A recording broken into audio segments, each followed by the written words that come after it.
We are live. Hello, hello, hello, hello, hello. Hello, my lovely butterflies, and welcome, welcome, welcome. I'm waiting for confirmation that you can hear me all right. Like, if you can only see my lips moving, but you cannot hear what it is I'm saying, it means we do have a problem. Hello, Linda. Hello, Ruth. Hello, Carrie. Hello, Lotta. How is everyone doing tonight? Well, here it's night. Hello, Celia. Hello, Jane. Hello, Trude. Welcome, welcome for this new Year a Day daily art journaling prompt and habit. I'm waiting for everyone to join in. Well, at least all those who had planned to join in before I actually get started. It's a new month, it's a new theme, it's a new world. And because it's the first of the month, you know how it goes. I have a very special little moment planned for you tonight. I was actually thinking about demoing some knitting. So I have a knitting project ready here, and I was thinking of working a little bit more on the sleeve together with you. So doing some in the round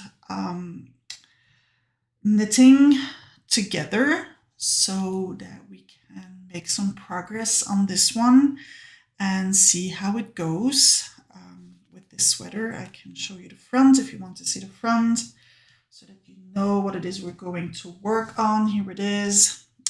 It's a sweater that is designed to have like a scarf underneath. So that is what we will be doing tonight, or at least that is what we would be doing if I wasn't trying to have you going for April 1st. So I hope you enjoy my planning on knitting. So my son has already blown off each and every one of my of my April Fool's jokes. So there we go. But more seriously, hello, my lovely butterflies, and welcome to a new A Layer a Day. So I did not start my overhead camera. I really wanted to stay like front and center with you. I do have the names of everyone who posted their spreads last month so that we can draw a winner together. So as usual at this point during the year, the number of spreads that are being shared within the A Layer Day are plummeting. It's always like that. By the end of February and in March, and then it goes down, down, down. And then all of a sudden it goes up again. So I hope that now we are in the part of going up again. I'm really looking forward to see your spreads. And I think that the theme that we will have for this month will be a very interesting one. But for first, those are all the names of March. I'm not looking. I'm going to grab just one name, and I'm grabbing this one. I have two, I think. No, this is one. I have one name here. This is the winner of the A Layer a Day giveaway, which means that this person will get to spend, at least if he or she wants to, spend half an hour with me. And the name, Ruth. Well, Ruth, you're winning again. That is what you get when you share all your spreads. So Ruth, we will be spending yet another half an hour together. And I'm very glad that I get to spend that time with Ruth, because Ruth is having a horrible time, or had a horrible time in March. I had the chance to deliver one of her orders directly to her place, as I was in the town where she lives a couple of weeks back, and we had the chance to talk about it, about how things were going for her. I think it's amazing that, so for those who do not know, Ruth does have a problem with eyesight, and nonetheless, you cannot see anything of that within her spreads. She keeps on sharing her spreads in such a beautiful way, and her spreads are so meaningful that I'm really, really glad that I get to spend that extra half an hour with you. Um, so, congratulations, Ruth. We will set our appointment together.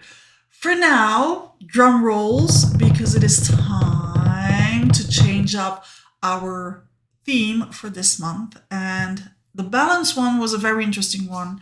I saw some very interesting things. Okay, stop trying to drag this out. Just get to the new theme. The new theme for this month is one that, yeah, we're all touched by it, and that is monologues. Am I saying it correctly in English? Monologues. En français, monologue. In het Nederlands, monoloog. That's all the languages I can say that word in. Monologues. We're going to talk about monologues. We are having so many monologues about so many different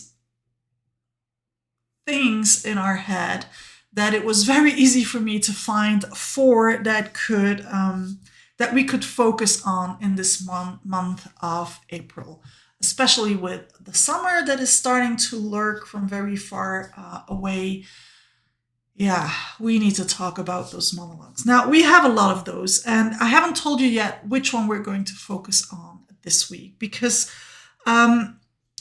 the thing I wanted to say first is, although it feels like we have a lot of dialogues in our head, those are all monologues. These are all coming from one person, because that is what a monologue is about. Mono meaning one. It is all coming from one person. And even if you feel like you're having several voices going on in your head, those are all your voices. They're all coming from ourselves. And I wanted to make a short link to conceptual interaction. And as you can see, my little triangle, well, it's actually my tetrahedron is hanging behind me. This is the one that we very quickly made during our graduation ceremony, because yes, I graduated as a conceptual interaction coach. I am now officially a conceptual interaction coach. For those who have no idea what it is I'm talking about, conceptual interaction is actually a new form of therapy. Well, it has been existing for a couple of decades now, but it's considered a new form of therapy where we actually have a look at all aspects. And it also allows the person who is guiding, so the therapist or the coach, to use several forms of therapy that are already existing to incorporate them in what might be helpful for you, the client, who then comes to see. We have been talking about our subpersonalities in the Hangouts, which is actually linked to that tetrahedron that is behind me. We have been talking about all those subpersonalities, and even if you have no clue what conceptual interaction is, you have already heard the word subpersonalities, because it is used in so many different forms of therapy. We all know one particular one very, very well, and that is the inner critic. That is one of our subpersonalities. That is one that we know the best because it is so present. We have been talking about that so many times, and we now know that actually all those so-called dialogues that we have are between those subpersonalities, which are all part of ourselves. They all have the same background. They all have the same past. They all have the same upbringing.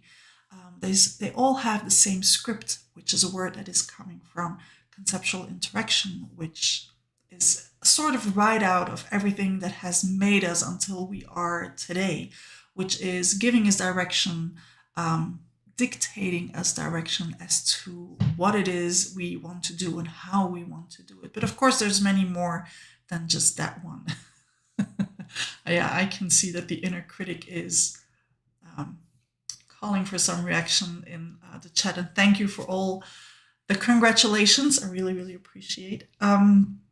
So they all have the same past. They all these voices that we're hearing, they all have the same dreams. They have the same hopes, the same aspirations. So they're all coming from one side. That is why the theme of monologue, I think, is so important to have a look at for this month. Now, one of the most important one that we have, that each and every one has, even the youngest child has them, although we do help them a little bit with that monologue. It is about decision making. That is our number one monologue that we have in our heads. It starts from as soon as your alarm clock goes off in the morning. That is the first decision that you're taking. Am I going to get up immediately, or am I going to hit the snooze button? That is the first decision that we're taking in the morning.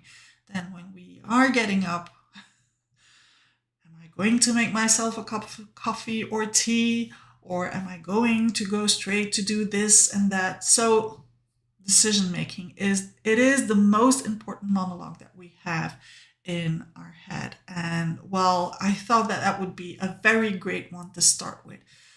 Now, we're going to start with baby steps, and we're just going to take, I like to start with a week of observation and just take a week to just observe, yes, that was the right word, observe our decision-making process. How is that voice sounding? Just from afar, have a look at how your decision-making process is going on in your head. And if you can, from the morning on, try to observe how that decision process is going from when the alarm clock goes off. So Ruth already takes the decision up front. She already starts with 5 extra minutes, please.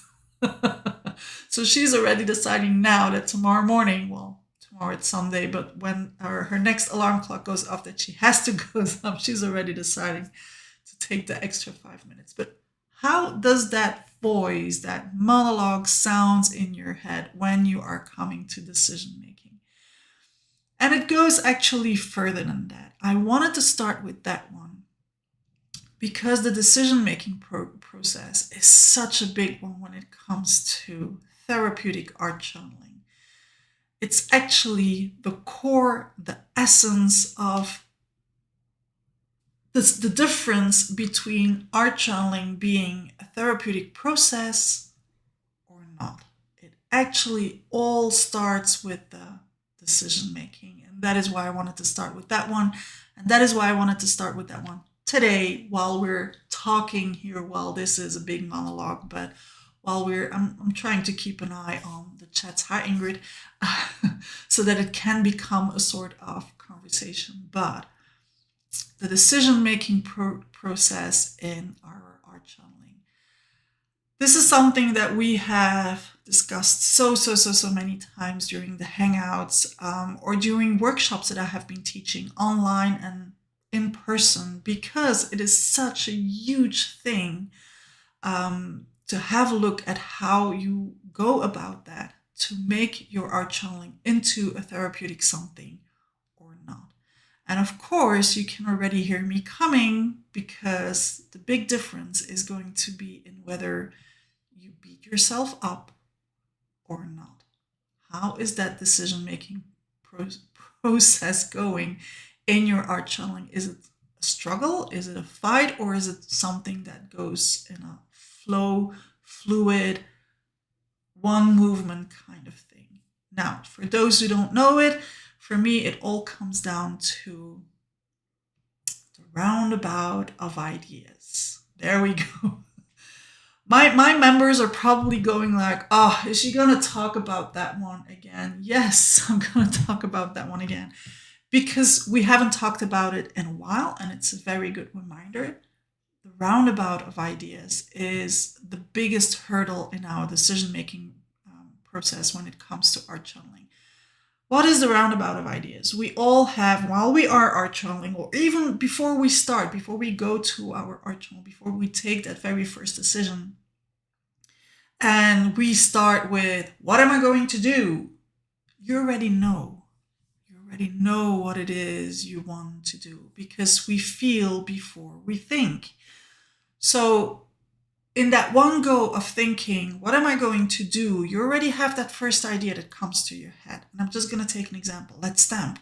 I'm going to start with stamping. But hold, wait. Ooh, is that a good idea? Is that what I should be doing now? And that is when you start going around the roundabout of ideas. Maybe instead of stamping, I should start with a stencil. Or maybe I should start with some medium. Wait, what kind of medium can I use here? But do I really want to use a medium? Is that because I actually wanted to stamp? Yes, but maybe stamping is not what I should be doing now. Maybe that medium. Ooh, wait, no. You know what? I'm just going to start with stamping. And in the meantime, you've lost at least 25 minutes. Let's be honest about this. Going around that roundabout, it feels like it's going like this, but it takes 25 minutes and sometimes even more. And that is the first going around the roundabout, because very often then we start to take stuff out to stamp. I'm sorry.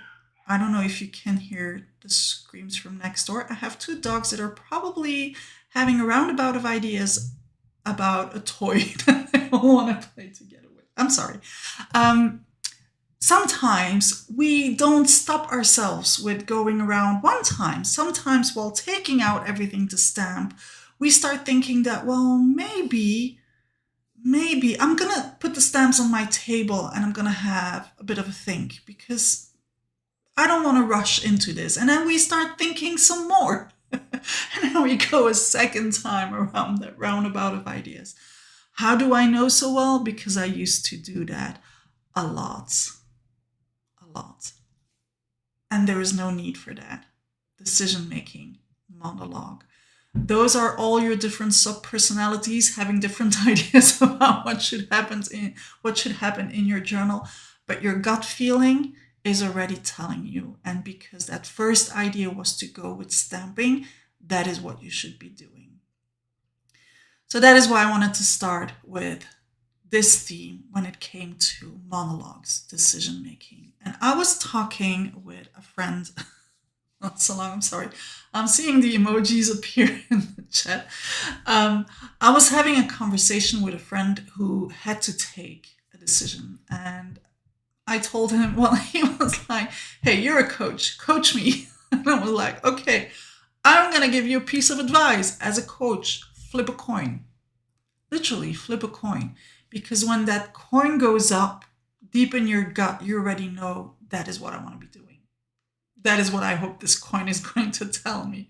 So why would you need to flip the coin? Just trust that gut feeling and just go with that.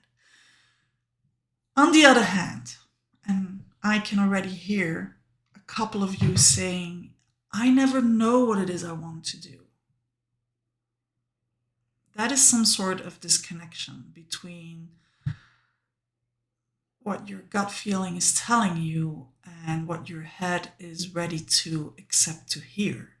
So if that is the case, it means that you need to check if your head and your body are still in connection, because your gut feeling is already giving you the idea. We always think that it's coming from here. It's not coming from there. There is like the stem going from all the way the back of your head, all the way down. And that is why it's called a gut feeling. The feeling are coming from your guts. That is where it's all situated. So it means that somewhere you decided to have a disconnection between those two for whatever reason that may be. And now is not the time to go and wonder, why did I take that decision to have this separation? That is not what this is about, because that is going to lead you into a lot of thinking. That is not where we want to go now. Where we do want to go is taking a decision about art channeling is not a dangerous decision. This is just a page in a book. And as we always say, what is the worst thing that could happen? It's just a page in a book. Even if stamping was not a good idea, even if you go completely kablooey, you flip the page, you take the next one, and you start over. You ruined a journal? Not a problem. There's many more journals out there. And I'm sure you can still save it, no matter what it is you did, in your journal. So having a look at it doesn't mean have a look at it, start dissecting it, start wondering all the whys. That is not what we're doing. It's just a phase of observation, a phase to see how it is going, a phase to see how we're still connected with that gut feeling, to see if we can feel that first idea come up and just go with that one. That is what I wanted to tell you today. I'm tired now. So Jane says, I dropped a coin and can't find it anymore. Don't flip it so high, Jane. And that is why I don't get a page done, says Carrie. And that is why we have the a layer a day. Because doing the a layer a day, you have 24 hours to come up with the next layer. If you don't know what it is you want to do now, just give yourself the time to get back in touch and get back with that gut feeling to know what it is you want to do next. That's a concept and a half. Yes, Celia, it is. But now you know why I wanted to start with decision making and why I wanted to do this live with you, because I thought it was such an important and big subject. But I think I'm done. I think I said everything I wanted to say. If you're one of my members, we're hanging out tomorrow on Sunday because it is a Chrysalis hangout. So all the Chrysalis members, you're all invited to talk about that together live tomorrow during the hangout, the live journal with me hangout on Zoom, so that we can talk about it live and in person. So I'm going to go back to my knitting. Thank you so much, everyone, for joining me tonight. I hope you had a great time. I hope you very good decision.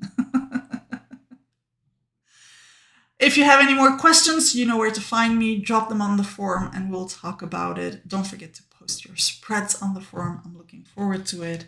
If you're one of my members, see you tomorrow. Thank you so much for being here with me today. Have a great look at your decisions this week. It's going to be a good one. Don't forget to put down a layer a day in a mindful way without going around the roundabout. See you tomorrow. Butterfly kisses.